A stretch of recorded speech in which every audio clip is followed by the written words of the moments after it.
Tondo at saka sa mga bagong himo ko. Magpagamot sa lunduyan ko sa mga kapatid namin. Isa rin po kung kagaya nyo na nagkaroon ng karamdaman. Napakasimple lang naman po ng karamdaman ko eh. Pero hindi pa ako hinihipo ng doktor, hindi na hinawakan yung katawan ko, sabi sa akin, magpa-laboratory ka. Kaya ako naman lalong ninervyos. Lakas-lakas ko na tao, tapos magpa-laboratory ako. Nagkaroon lang ng isipin yung utak ko. Kaya siguro naging dahilan lang yan para itulak ako na mapunta dito sa pananampalataya na ito.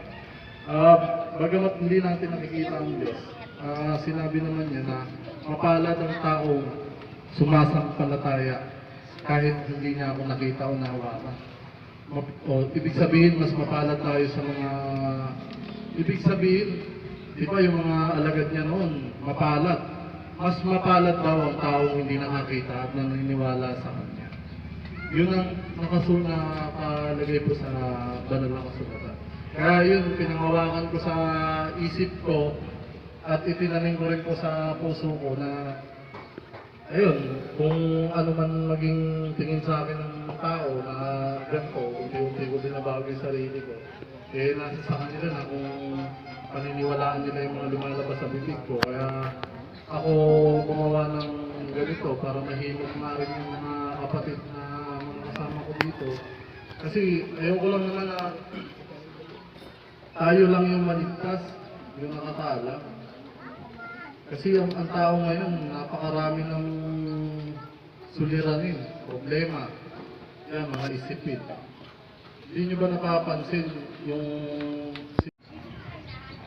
Okay, so ito mga pangako ng Diyos ito, makamtan natin kung tayo magmasunurin. Ito rin bumasa. Ni hindi dadaanan ng inyong lupain sa taba. Ano yung taba? Yung galit ng Diyos, hindi dadaan sa atin kung tayo masunurin. Amen? Ito rin mo. At lilingapin ko kayo. At palalagoyin ko kayo. Pararamihin ko kayo. At papagtibayin ko ang aking tipan sa inyo. At kakanin ninyong malaong tinamali. At inyong ilalabas ang lupa dahil sa bago. Oo, yun ang sabihin daw, masagaan ang buhay. Masagaan ang pagkain. Murang bilihin. Hindi ka mo kayo pamahal na pamahal. Lahat ay namamahal na. Paano magkaroon ng kaginawa ng buhay dito? Talaga.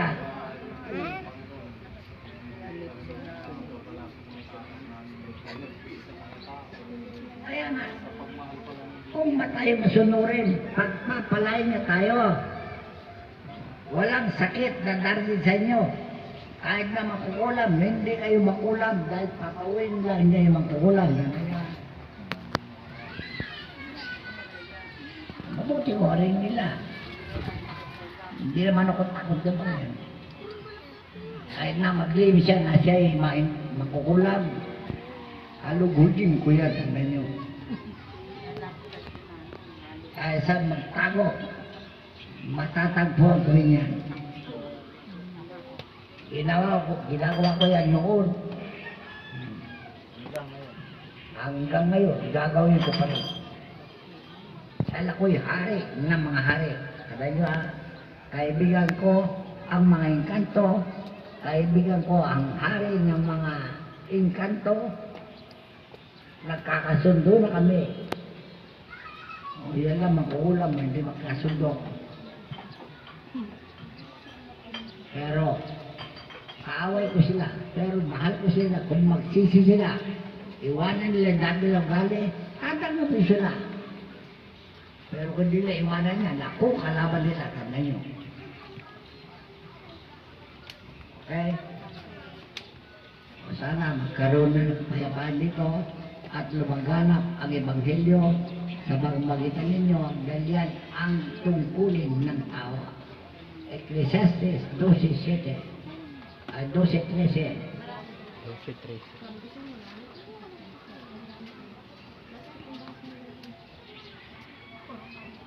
Kaya maraming hindi sumasamba dahil hindi tinuturo sa kanila ito. Ang tungkulin ng Diyos ay tao ay sumunod sa utos ng Diyos.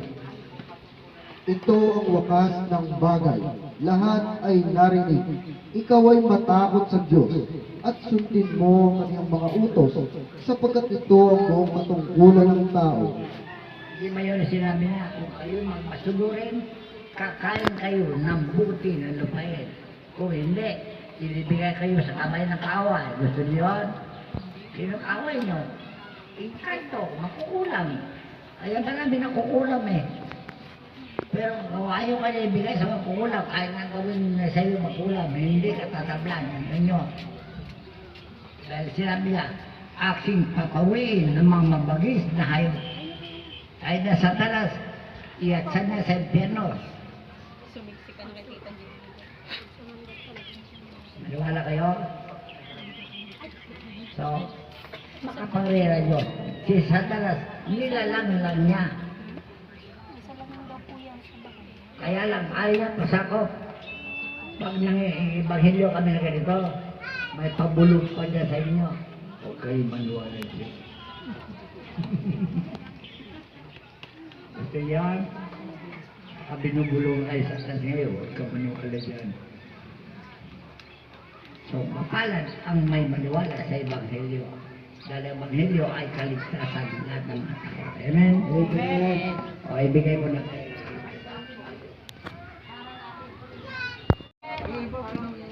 Parang sumo. Tinatiming nga, tinaptab lang ang kapag. Malakas dumami yan. Marami na sibol eh. Marami sibol sa baba. Kalingugay mo nun yan, tinatanggal yung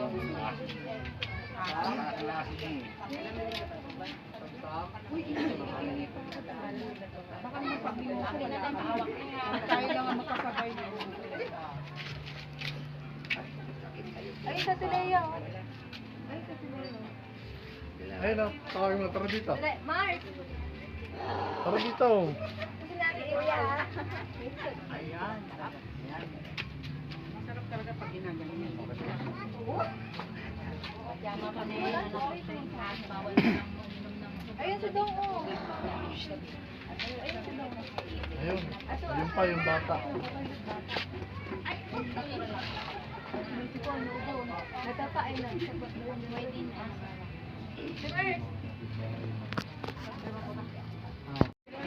Lalaki ka na.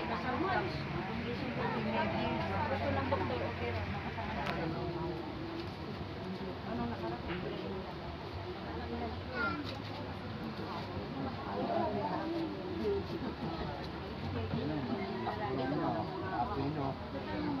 Dahil ako sa akin, yung mga sabi na po, yung mga hindi po natin nakikita. Kaya nga po mataksin. Pati pa, mga puro po kayo ng ganun. Pero kahihilo din po kayo ng mga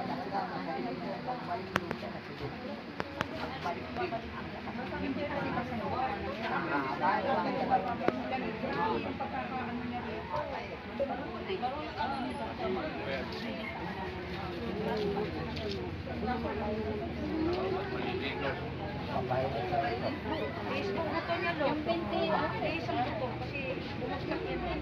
Wala na. Ang kusipan yun. O, ilog din sa ulit. Kailangan maulit na yun. Kapala mo nito, bakit nangilang.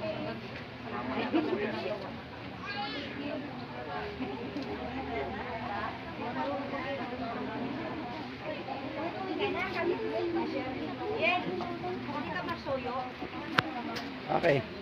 Ano niya? Isang